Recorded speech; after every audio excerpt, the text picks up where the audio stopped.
విత్తనాలు ఎరువులు వేసి పంటలు పండిస్తారు రైతులు. ఎన్నికల్లో ఓట్ల పంట పండించుకునేందుకు ఇప్పుడు రైతు జపం చేస్తున్నాయి రాజకీయ పార్టీలు, ప్రభుత్వాలు. ఎన్నికల ముంగిట్లో రైతులకు వరాలు ప్రకటిస్తున్నాయి. మొన్న తెలంగాణ అసెంబ్లీ ఎన్నికల్లో రైతు బంధు ఓట్ల వర్షం కురిపించడంతో గల్లీ నుంచి ఢిల్లీ వరకు అన్ని పార్టీలు, రాష్ట్ర ప్రభుత్వాలు పెట్టుబడి సాయం పథకానికి పథక రచన చేస్తున్నాయి. ఇక అధికారంలో ఉన్న పార్టీలైతే ఏకంగా అమలు చేస్తున్నాయి. తాజాగా నరేంద్ర మోడీ ప్రభుత్వం ఎన్నికల ముంగిట్లో రైతులను ప్రసన్నం చేసుకోవడానికి అద్దిరిపోయే పథకానికి అంకురార్పణ చేసింది. కేంద్ర రాష్ట్ర ప్రభుత్వాల పథకాలతో ఆఖరికి అన్నదాతకు మేలే జరుగుతున్నా కానీ ఇవే కష్టాల నుంచి గట్టెక్కిస్తాయా?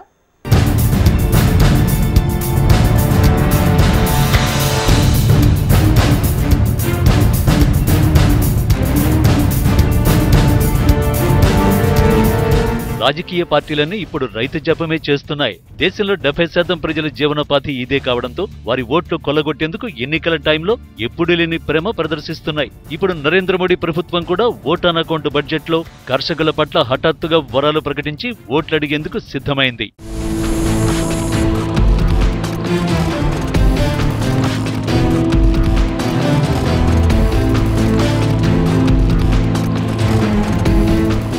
సార్వత్రిక ఎన్నికల ముందు ప్రవేశపెట్టిన బడ్జెట్లో అన్నదాతలపై వరాల జల్లు కురిపించారు మోడీ. ప్రధానమంత్రి కిసాన్ సమ్మాన్ నిధి ద్వారా పేద రైతులకు ఏడాదికి 6,000 రూపాయలు ఇవ్వాలని నిర్ణయించారు.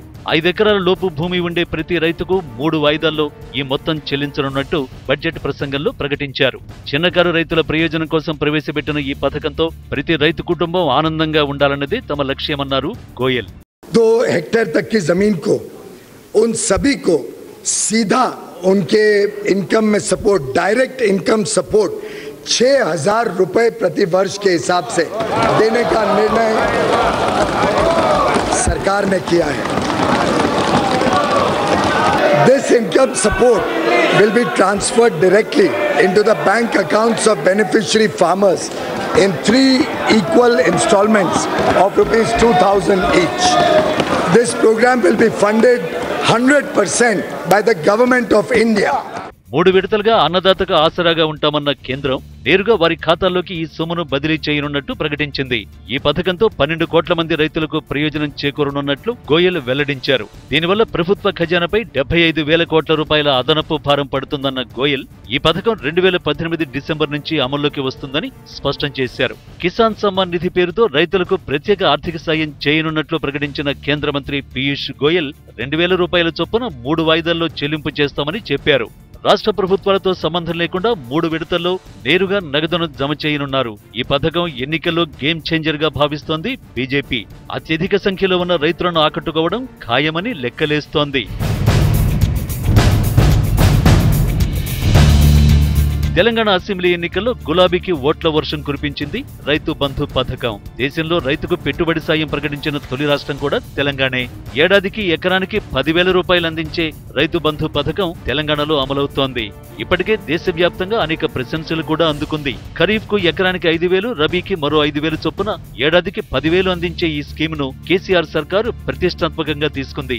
రాష్ట్రంలోని 72 లక్షల మంది రైతులు ఈ పథకం ద్వారా లబ్ధి పొందుతున్నారు. ఇదే పథకాన్ని కేంద్రం కూడా అమలు చేసి పేరు మార్చింది. ఇప్పుడు తెలంగాణ రైతులకు ఈ 2 పథకాలు కూడా దక్కబోతున్నాయి.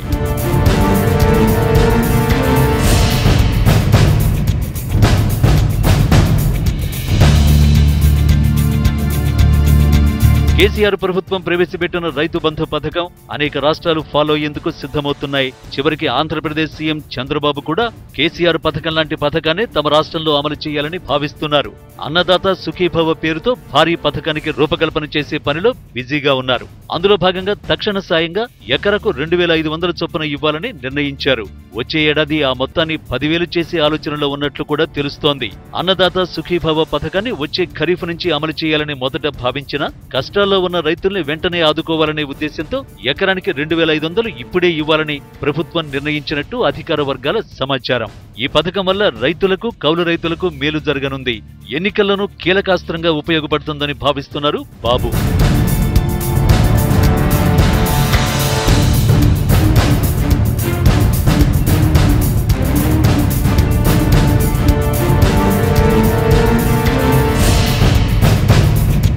అయితే చంద్రబాబు కంటే ముందుగానే రైతు పెట్టుబడి పథకాన్ని ప్రకటించారు వైసీపీ అధినేత జగన్. తాము అధికారంలోకి వస్తే ఎకరానికి ఏడాదికి 12,500 ఇస్తామని తెలిపారు. తాము ప్రకటించిన పథకాన్ని చంద్రబాబు కాపీ కొట్టారని అటు టీఆర్ఎస్ ఇటు వైసీపీ విమర్శిస్తున్నాయి.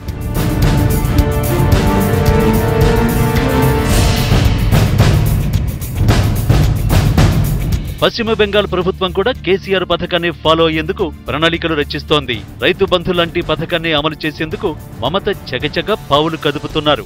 మరికొన్ని రాష్ట్రాలు కూడా ఇదే ఆలోచిస్తున్నాయి. ఆత్మహత్యలే శరణ్యమవుతున్న అన్నదాతల్ని ఆదుకోమంటే ఏమాత్రం కరుణించని రాజకీయ పార్టీలు ఓట్లు కురిపిస్తుందనేసరికి ఎన్నికల టైంలో ప్రేమ కురిపిస్తున్నాయి. కనీస మద్దతు ధర, మార్కెటింగ్ సదుపాయాలు, దళారులు లేని వ్యవస్థ, సబ్సిడీలు, డీజిల్ రేట్ల తగ్గుదల, రుణాలను ఎన్నో ఏళ్లుగా రైతులు అడుగుతున్నారు. కానీ పార్టీలు, ప్రభుత్వాలు ఏమాత్రం ఆలోచించలేదు. కానీ తెలంగాణలో రైతు బంధు పథకం ఎన్నికల్లో కీలకాస్త్రమైందని అర్థమయ్యేసరికి ప్రత్యక్ష మేలుకు సిద్ధమవుతున్నారు. ఒకవైపు ఎరువుల ధరలు, డీజిల్ ధరలు పెరిగిపోయాయి. వాటిపై పన్నులు బాది ఇటు పెట్టుబడి సాయం చేస్తున్నామని చెప్పుకుంటున్నారు. అంటే ఒక చేత్తో రైతును దోచుకుంటూ మరో చేత్తో అదే డబ్బును రైతుకిస్తూ ఏదో మేలు చేశామని చెప్పుకుంటున్నారు. కానీ పై మేలు కాకుండా నిజమైన వాస్తవికమైన మేలే కోరుకుంటున్నారు రైతులు.